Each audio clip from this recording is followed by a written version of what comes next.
Stanza number 2. This life is most jolly. Freeze, freeze, thou winter wind, thou bitter sky, thou dost not bite so nigh, as benefits forgot, thou though the waters warp, thy sting is not so sharp, as a friend remembered not. Hey ho, sing hey ho, unto the green holly, most friendship is feigning, most loving mere folly. Then hey ho, the holly, this life is most jolly. So the second stanza, the poet says that this life is most jolly. Freeze, freeze, thou bitter sky. Thou means you. Bitter means extremely or harsh. Become very cold. Freeze means become very cold. That does not bite. Hurt with cold. So nigh, nigh means near. As benefits for God. Benefits, favors.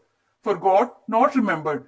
Thou, though the waters warp. Warp, a twist as a result of heat or cold.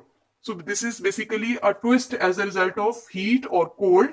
Thy sting is not so sharp. Sting is bite or warn, as a friend remembered not. Hey ho, sing hey ho. It is an expression of joy unto the green holly. Green holly is a European plant which stays green in winter, and most friendship is feigning, pretended. Most loving, mere. Mere means only folly, foolishness. Then hey ho, the holly. Holly means evergreen plant or shrub which stays green in winter. This life is most jolly, happy or cheerful. So in this stanza, in the second stanza, the poet asks the sky to freeze because it will not cause him deep pain as caused by his friend who forgets his favors and advantages, benefits instead of being thankful.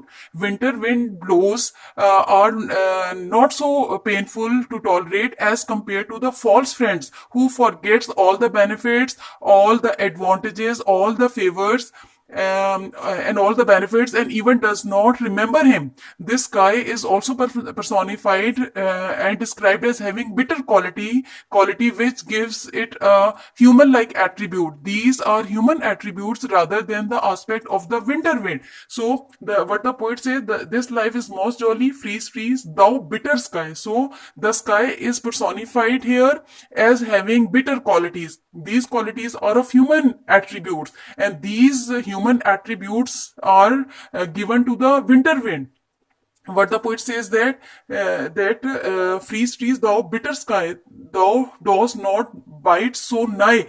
Here he uses the wind as a contrast to an aspect of human life. Therefore, he needs to personify it. Further, the poet says that thou dost not bite so nigh as friendship for God.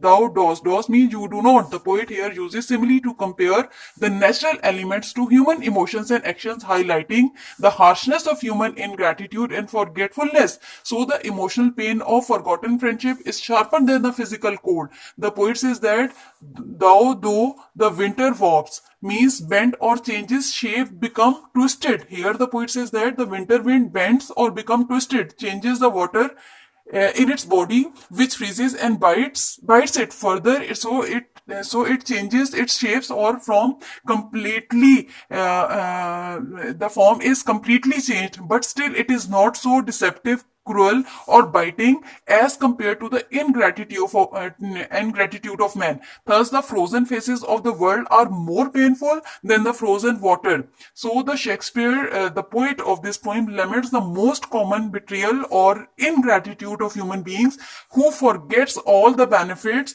all the favors, all the advantages and all good that has been done to him.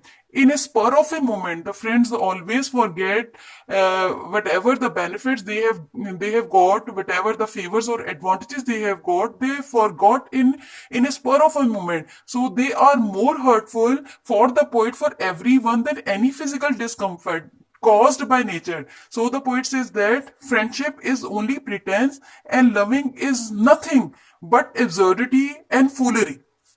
Then the further poet says that hey ho, sing hey ho. As you know that this is an expression of joy unto the green holly, which is a European plant. So what the poet says that, in the last lines, the poet again uses the same structure, hey ho, sing hey ho. which is a chorus, and the poet sings, which is an expression of disappointment or hopelessness about unkind man or human ingratitude, but somewhat cheerful attitude. So again and again, the poet is inviting the winter wind to blow and sing in praise of green holly, which stays green in winter as well. As the weather is very sharp, it is biting, it is cutting, but the poet says that it is not so much cutting or painful as the ingratitude of human beings. So the poet again and again inviting the winter wind to blow and asking the wind to blow, because this is the time to gay, this is the time to be to spread smile. And the poet is referring to the green holly, which is a European plant and stays green in winter through and its leaves or shrubs remains green throughout the winter, but it has thorns as well, thorny leaves as well. By describing the green holly, the poet talks about the pretending or false friendship, which has no love or respect. Most friendship is feeling, most loving is mere folly. The poet says that he knows all about friendship, which is false or pretending. Therefore, he prefers to live with nature, that nature is not pretending or false. But the poet prefers, yes, the poet prefers to live with nature. This life is most jolly. Yes, it is all gay, all fun and all amusement. One should live one's life in gay, fun and amusement, because the green holly, which stays green throughout the winter, symbolizes consistency and resilience. The chorus "Hey ho, sing hey ho" implies that despite of disappointment of human relationship or adversaries in the life of man, one can still find joy in life's simple enduring aspects. The final chorus reinforces the poem's theme of unreliability of human relationship and joy found where? Yes, in nature. So by repeating the chorus "Hey ho, sing hey ho" unto the green holly, the poet says that although the hardships of life are there, but we need to find solace, some joy or some enjoyment. Where? Yes, in the face of disappointment, one need to get enjoyment, one need to get excitement. Yes, in the face of disappointment. So the poem ends on a note of resilience, that one can still find joy in life's simple enduring elements like the green holly.